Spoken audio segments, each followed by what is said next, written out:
Hello दोस्तों, चलिए शुरुआत करते हैं। रीट में जो पिछले कुछ वर्षों में जो प्रश्न आए हैं उनके बारे में हम चर्चा करेंगे। चलिए करते हैं शुरुआत। फर्स्ट क्वेश्चन है, कौन सा सुमेलित नहीं है? वस्त्र का प्रकार और राज्य दिए हुए हैं। फर्स्ट है फिरन जम्मू कश्मीर, पानो भाजू पश्चिम बंगाल, राहिदे हिमाचल प्रदेश, फुलकारी पंजाब। इसमें से देखो सभी जो दिए हुए हैं उनमें से ये जो पानो भाजू पश्चिम बंगाल है ये इसमें सम्मिलित नहीं है। ठीक है, आगे चलते हैं। हमारे देश के नीचे दिए गए भाग में खाने की चीज़ें जैसे टेपियोका और नारियल को लोग अपने घर के आंगन में ही उगाते हैं और इनसे बने खाने का स्वाद बहुत अच्छा लगता है। तो ये कहाँ पे है? ये है केरल में।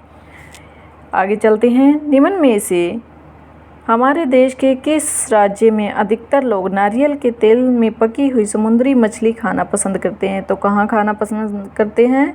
गोवा में। नीता आंध्र प्रदेश जाती है और 2 साड़ियाँ खरीदती है जो खास तौर पर वहीं बनाई जाती है। वे क्या कहलाती हैं? तो आपको पता ही है, ये हमने 6th-7th की क्लास में भी पढ़ा हुआ है कि आंध्र प्रदेश में कहाँ? पोचमपल्ली और कल्लमकारी। आगे इसी से रिलेटेड एक प्रश्न है। पोचमपल्ली एक गांव है। यह गांव एक विशेष प्रकार के कपड़े की बुनाई के लिए प्रसिद्ध है और इसे भी पोचमपल्ली ही कहते हैं। यह गांव निम्नलिखित में से किसका भाग है? तो यह है आंध्र प्रदेश का। आगे चलिए। एक पश्मीना शॉल लगभग खालिस्तान साधारण स्वेटरों के बराबर गर्म होती है तथा एक साधारण पश्मीना शॉल को बुनने हेतु कितने घंटे का समय लगता है? तो इसमें आ जाएगा 6 स्वेटरों के बराबर गर्म और 250 घंटे बनाने में लगते हैं। ठीक है, आगे चलते हैं। लाइलॉन का आविष्कार किसने किया? वॉलेस कैरोथर्स ने। किसने किया? वॉलेस कैरोथर्स ने। आगे चलते हैं। भारत में बाल श्रम को प्रतिबंधित करने के लिए बाल श्रम निषेध एवं विनिमय अधिनियम किस वर्ष में पारित किया गया? तो इसका राइट आंसर आएगा 1986। चलिए आगे चलते हैं। भारत में लड़के व लड़कियों की विवाह योग्य न्यूनतम आयु क्या है? तो इसमें पहले ये ध्यान रखना होगा कि यहाँ लड़के और लड़कियाँ जो भी पहले दिया हो, तो इसमें पहले लड़के दिया है तो लड़के की आएगी 21 वर्ष और लड़कियों की आएगी 18 वर्ष। ठीक है, आगे चलते हैं। कश्मीरा चोगा कहलाता है। चलो इसमें ये बताना है कि कश्मीरा चोगा क्या कहलाता, कौन सा कहलाता है? इसमें दिया हुआ फिरन, अंगरखी, बुगतरी, अचकन। तो इसमें इसका आंसर आएगा फिरन। आगे चलिए। कुत्ता मछली डॉग फिश का आवास कौन सा होता है? तो इसका होता है समुंदर। आगे चलिए। चांगपा जनजाति पाई जाती है। कहाँ पाई जाती है चांगपा जनजाति? लद्दाख में।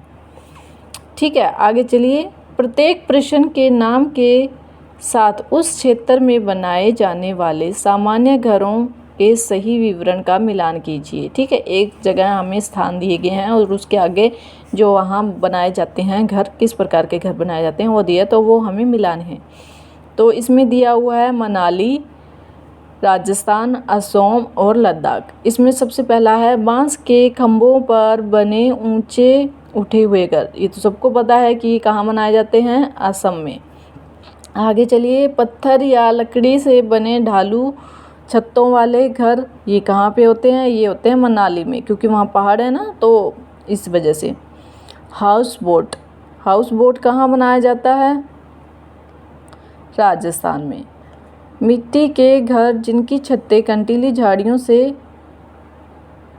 छाई होती है, तो ये कहाँ पे है? राजस्थान में। ओके।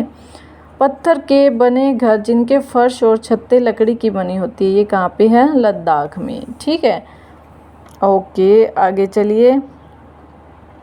गोलकोंडा किला किसने बनवाया था? ये बनाया था काकतीय राजवंश के लोगों ने। ठीक है। भारत का वैश्विक धरोहर स्थल जो एक से अधिक राज्य में अवस्थित है वो कौन सा है? भारत की माउंटेन रेलवे। आगे चलिए। नारियल डली हुई किसी भी करी के साथ उबाला हुआ टेपियोका निम्नलिखित में से किस क्षेत्र का प्रिय भोजन है? तो ये कहाँ का है?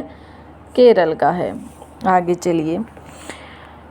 किसी पर्वतीय क्षेत्र में परीक्षण करने पर यह पाया गया कि लोगों ने अपने घरों पत्थर, मिट्टी, लकड़ी और चूने से बनाए हैं। यह घर 2 मंजिले हैं। नीचे की मंजिल पर जानवरों को रखते हैं तथा ज़रूरत का सामान भी इकट्ठा करके रखते हैं। वह स्वयं पहली मंजिल पर रहते हैं।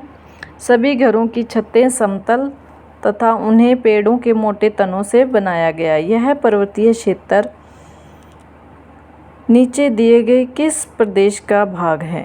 तो यह है जम्मू कश्मीर का। ठीक है, चलिए इतना आप लोगों को समझ में आ गया होगा। आज हमने 17 क्वेश्चन किए हैं, इसके आगे मैं आपको बाद में करवाऊंगी। Thank you.